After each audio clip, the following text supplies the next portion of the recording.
इस वीडियो में मैं ऐसे महान व्यक्ति की स्टोरी सुनाने वाली हूँ।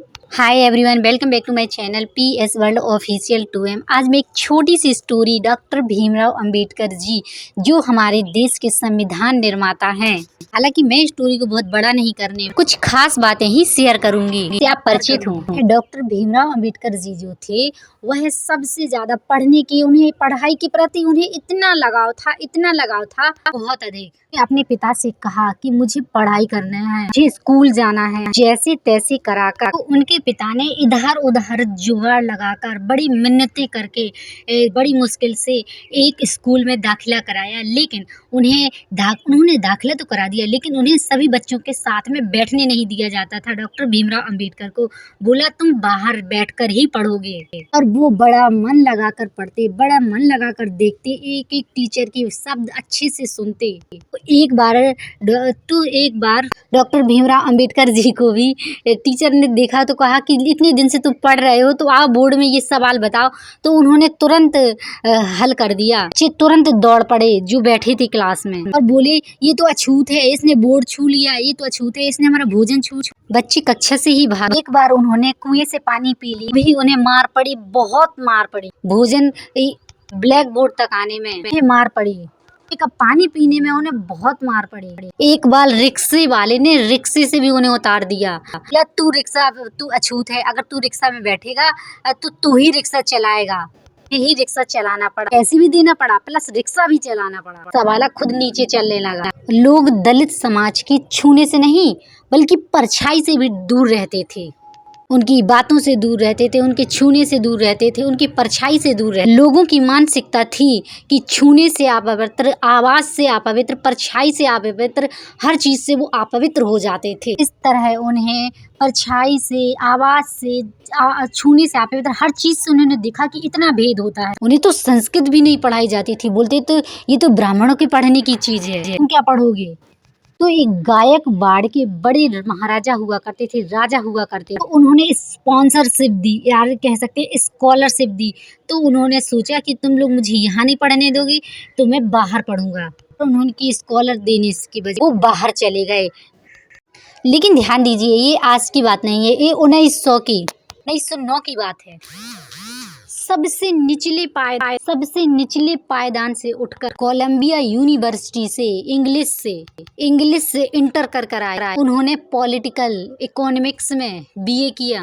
का कहना था, तुम लोग मुझे यहाँ नहीं पढ़ने दोगे, मैं सबसे बड़ी यूनिवर्सिटी जाऊंगा, वहाँ से पढ़ाई करूँ। सबसे पहले उन्होंने MA कोलंबिया यूनिवर्सिटी से, जैसे कि मैं पहले बता चुकी, पहले उन्होंने MA किया, फिर इसके बाद उन्होंने MA पॉलिटिकल साइंस से, MA इकोनॉमिक्स से, MA हिस्ट्री से, MA सोशियोलॉजी से, फिर PhD किया।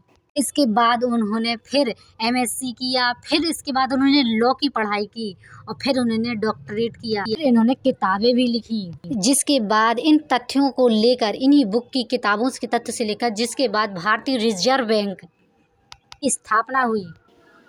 इसके बाद पढ़ाई करने के बाद वही राजा के पास आ गए कि मैंने अपनी इच्छा पूरी कर ली है, अब आप मुझे अपनी शरण में रख लीजिए, मैं अब आपकी सेवा में आना चाहता हूं। तो राजा ने अपने सबसे बड़े स्टाफ का उन्हें एम्प्लॉय बनाया। जो नौकरी उन्हें दी उस समय वो सबसे बड़ी नौकरी मानी जाती थी। लेकिन फिर भी छुआछूत ने उनका पीछा नहीं छोड़ा। इतना पढ़ने लिखने के बाद, इतना ज्ञान अर्जित करने के बाद, उन लोगों की मानसिकता नहीं बदली थी के प्रति।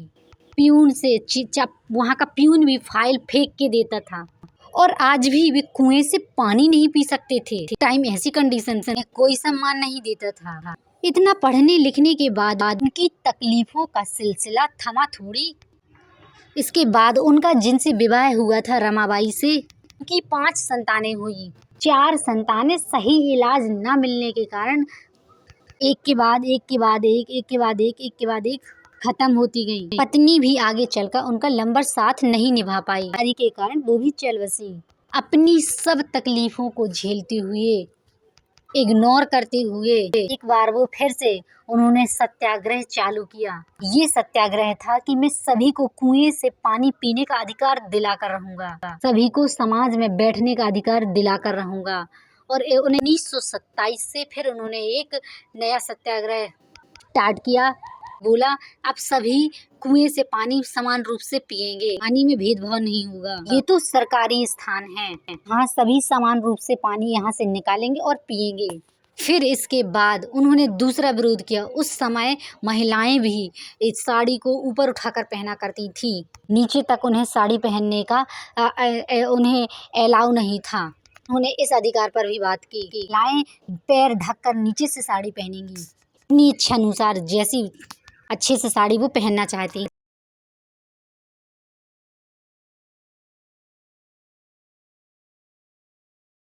इसके बाद उन्होंने जातियों के आधार पर वोट विभाजन की बात की। गांधी जी ने कहा कि मैं तुम्हें आरक्षण दिला दूंगा आपके लिए, कि अपने लोगों को सहयोग प्रदान करूंगा, लेकिन बस अलग नहीं करते, नहीं तो मैं अंग्रेजों से लड़ नहीं पाऊंगा। डॉक्टर भीमराव अंबेडकर जी तब नहीं माने, जाति के आधार पर विभाजन की बात कही। दलित समाज को भी सम्मान मिल सकता। तरफ उनके पास सुविधा थी कि मेरी एक समाज में अपने लोग हैं, एक समाज है गांधी के महात्मा गांधी जी इनके जीवन न छिन जाए, इसी आधार पर पूना पैक्ट साइन हुआ। पूना पैक्ट जो जब साइन हुआ उन्होंने रिजर्वेशन अपने कंट्रोल में कर लिया। उन्होंने 2 बुक लिखी, इन्हीं बुक के आधार पर ही द एवोल्यूशन, इन्होंने 2 बुक लिखी और इन्हीं 2 बुकों की वजह से ही रिजर्व बैंक ऑफ इंडिया की स्थापना हुई। या कह सकते इन्हीं बुकों की वजह से या बुकों से कॉन्सेप्ट लेकर रिजर्व बैंक ऑफ इंडिया की स्थापना हुई। छोटा सा बच्चा पढ़ने नहीं दिया जाता था, समाज के सबसे निचले पायदान से उठकर उसने भारत का संविधान लिखा के बेस पर, नॉलेज, इंटेलिजेंस, स्किल के बेस पर। 1945 में जब भारत आजाद हुआ तब नेहरू जी कैबिनेट की लिस्ट लेकर आए, तो गांधी जी ने कहा इसमें अंबेडकर जी का नाम है कि नहीं, कि मैं पहले बता चुकी। तब उन्होंने पूछा इसके अंदर बाबा साहब डॉक्टर भीमराव अंबेडकर का नाम है कि नहीं। नेहरू, ये तुम्हारी कैबिनेट मंत्री की लिस्ट नहीं, ये आज़ाद भारत की देश है, आज़ाद भारत है, में बाबा साहब का नाम जरूर होना चाहिए और इसीलिए उनको कानून मंत्री बनाया गया कि उनके बराबर कोई भारत में कोई इंटेलिजेंट नहीं था। कैबिनेट मंत्रियों की जब लिस्ट बनी तो बहुत से सदस्य सहमत थे और कुछ असहमत थे, लेकिन दोनों जानते थे कि इनके अंदर बुद्धिमत्ता बहुत है, इनका मुकाबला कोई नहीं कर सकता।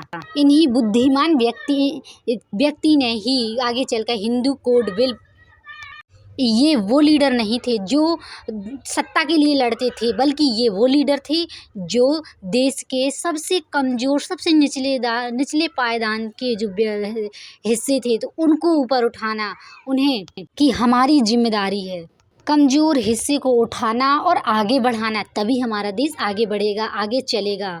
जब सभी को अधिकार मिलेगा तभी हमारा देश आगे बढ़ेगा। इनकी भाषा में, इनकी भाषण में, इनकी चर्चा, इनका आचरण, इनकी किताबों के ज्ञान के बल पर इन्होंने संविधान को लिखा। अंत में इन्होंने बौद्ध धर्म को अपनाया। बोले अहिंसा परमो धर्म आत्मवत सर्वभूतेषु, सभी आत्माओं को अपने समान देखना चाहिए। बोल दूँ, सभी जीवात्माओं को अपनी तरह देखना चाहिए। अहिंसा परमो धर्म आत्मवत सर्वभूतेषु।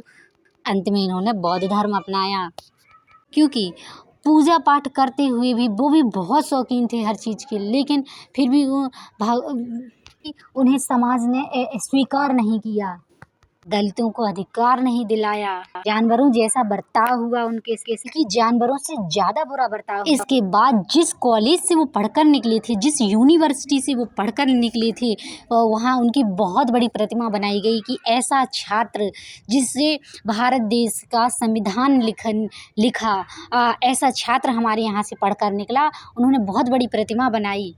हालांकि यूट्यूब पर, इंटरनेट पर एंटरटेनमेंट के तो बहुत सारे चैनल हों, लेकिन शिक्षा का ये पहला वीडियो है। मुझे नहीं मालूम मुझे कोई पसंद करे ना करे, लेकिन अप्रैल चल रहा है इसलिए मुझे ये जीवनी बहुत अच्छी लगी जो आपके साथ शेयर की, डॉक्टर भीमराव अंबेडकर जी की।